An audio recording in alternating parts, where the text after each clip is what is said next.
It has been 1 year since the deadly shooting outside the Altria Theater in Richmond after a high school graduation ceremony. Our Bill Fitzgerald continues our in-depth coverage of the day now. Bill? Julie and Cheryl, this time 1 year ago today, CBS 6 was just learning of a possible shooting outside the Altria following Huguenot High School's graduation. Surveillance video from that day, in fact, shows the first shots were fired at 5:13 p.m. We did not know then that the gunfire had claimed the lives of graduate Sean Jackson and his stepfather, Renzo Smith. CBS 6 sent several crews to the scene, including our reporter, Elizabeth Holmes. She was among the first to arrive.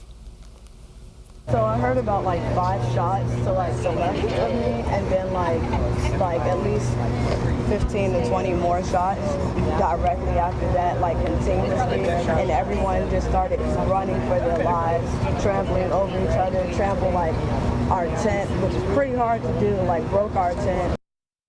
And that was a clip from Elizabeth's reporting on June 6 last year. This week, I had the chance to speak with her in Monroe Park to ask her about what she saw and heard in the hours following that shooting.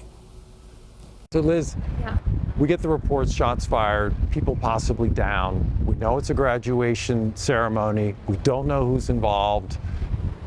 You arrive on the scene. What are you seeing? Well, it took me a bit to actually get to the scene because so many different roads were blocked off. I was coming actually from like outside of Henrico County. It took me a while. I had to park in the Jackson Ward like neighborhood and walk. And as we were walking, you know, we saw police car after police car. People were stopping us on the street saying, "What's going on?" I made sure to put on my CBS 6 hat so that people knew kind of where I was going and who I was. But I saw the biggest police presence I've ever seen in my life. When did it start to sink in, like something terrible happened here? Because very quickly you started to encounter witnesses. There was a panic from people who even didn't really know what was going on. Some people said that they heard just a barrage of law enforcement cars coming in. There were people from Virginia State Police, Henrico, Richmond, you name it, they were there. We didn't know if a shooter was on the loose. And that was really the most terrifying thing was, is there a shooter around this very heavily populated part of Richmond? Knowing that there was a graduation ceremony, knowing that there are hundreds of people in this area right now. How many people were hurt, we had no idea. And it was such a busy, chaotic scene that it took police and first responders quite a while to assess and to kind of lock down and then brief the media on that. It took a while to find out exactly what was going on, and that must make your job that much harder. It was terrifying. It was terrifying to not know what had happened. I spoke with a young woman who had actually been out here, probably in this area of Monroe Park, selling flowers, selling gifts, balloons for people who were graduating, some last-minute gifts. And I remember her telling me, you know, this was supposed to be a very joyous occasion. There were a lot of people out here just ready to celebrate these graduates from Huguenot High School. And she was out there with her mother actually at a table. And she said all of a sudden, after everyone had come out, she heard the gunshots. She hid underneath the table, I believe, blocking herself and her mom from just a stampede of people who were afraid, who had just heard gunshots. And I just remember her being so shaken up as well and just feeling that from her. And I think I remember all of us sitting out there also very shaken, not knowing that this would be the site of a mass shooting. Well, and once you get that briefing, you talk to these mother-daughter witnesses to something terrible. You describe a stampede and the terror they must have felt. Very quickly, the sense of trauma must set in where, Absolutely. You know, this isn't just sort of a distant shooting that people don't know or care about. This is kind of the heart of Richmond. This is a graduation. This is joy. You heard it from Camrus himself at that news conference afterwards, where you saw just how shaken he was. He was in his, I'll never forget it.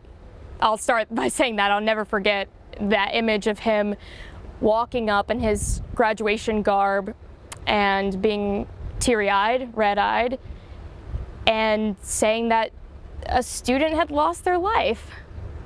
And just being speechless, I think, at that point. And it was just the weight of it, seeing it on national news. I mean, we were out here on the ground, and I turn on CBS Evening News with Norah O'Donnell, and there it is. It was right there. I'll never forget seeing Superintendent Camrus walk forward teary-eyed. I'll never forget Rick Edwards, the police chief, looking just in shock. I'll never forget calling my dad and asking, why does this continue to happen? You know, because we report on shootings quite frequently here. And, you know, there are some things that we may never know the answer to, but I feel very privileged that in my role we're able to ask the questions and continue to ask. And you just heard Elizabeth mention the large police response in Monroe Park immediately following the call for shots fired. You saw some of the images. It's something Richmond Police Chief Rick Edwards also remembers clearly 1 year later. The all page went off, and it came off as an active threat.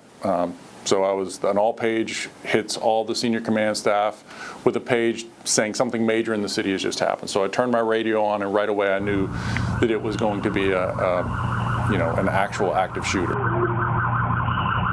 This week, Crime Insider John Burkett spoke with Chief Edwards one-on-one about how officers responded to Monroe Park that day, taking Amari Pollard into custody as hundreds of people ran from the scene, and how one of Richmond's darkest days became a learning experience for city leaders. Our John Burkett will share that story all new on the CBS 6 News at 6.